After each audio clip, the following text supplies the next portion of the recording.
In today's video, I'm going to teach you how to transfer Google Calendar to another Gmail account easy. We'll move your events from one Google account to another using Google Calendar's built-in export and import tools. Start in the Google account that currently holds the calendar you want to transfer. Open Google Calendar in your browser. In the top right, click the gear icon to open the menu, then choose Settings. On the left side of the Settings page, select Import Export.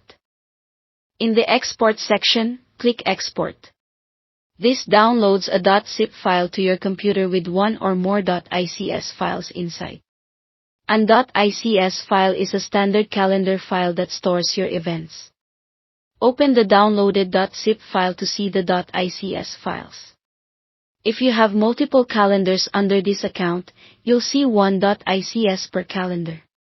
Keep track of the file you want to move so you don't import the wrong one, and try to use a single exported copy to avoid duplicates later.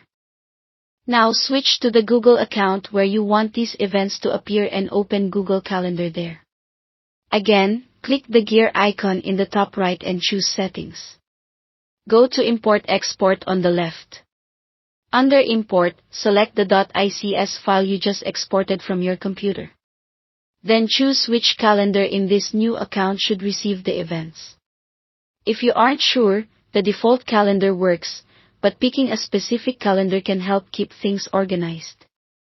Click Import and Google will add the events from the .ics file into the selected calendar. How long this takes depends on how many events you have. When it's done, return to your calendar view and skim through upcoming months to confirm everything looks right. Keep in mind this process creates a copy of your events.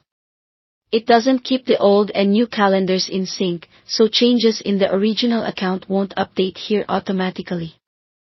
That's all you need to do to transfer your Google Calendar to another Gmail account. Export from the old account, import into the new one, and you're finished. If you found this helpful, give the video a like. Thanks for watching, and don't forget to subscribe to this channel for more videos like this.